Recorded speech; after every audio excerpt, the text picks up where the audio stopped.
the Anarchy, the darkest days of medieval England.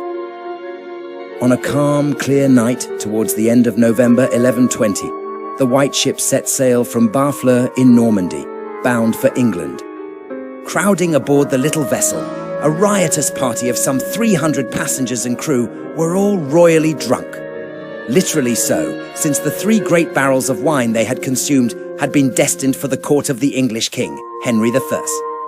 It was his son, the 17-year-old William Adelin, chief among the passengers, who had ordered the wine to be distributed, but this generous gesture would cost him his life. For as the ship flew speedily but erratically among the treacherous rocks lining the coast off Barfleur, the inevitable happened. Driven hard onto a rock and holed below the waterline, the white ship sank, and William, his fellow passengers and crew, were drowned in the icy seas.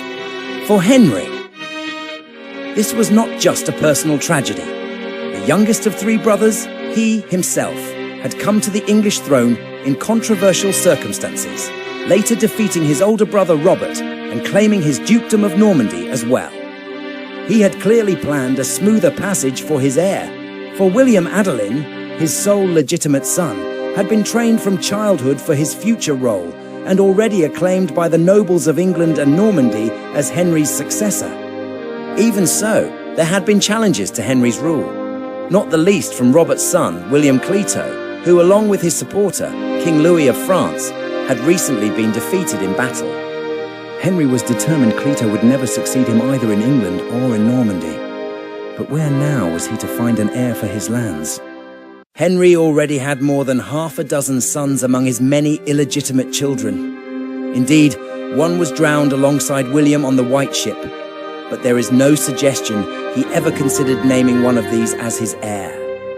A widower in his 50s, he quickly remarried, and when his eldest illegitimate son, Robert, was soon after made Earl of Gloucester, his role was clearly to be that of protector and support to any legitimate son that might now be born. There would, though, be no child born from this union. Besides William Clito, Henry had several other nephews. His favourite sister, Adela of Blois, had 4 sons, 2 of whom, William and Theobald, were already settled in life, the latter becoming Count of Blois on his father's death. The younger 2, Stephen and Henry, had before now received substantial support from the king, Stephen in particular being given large estates in England, and each would be further provided for.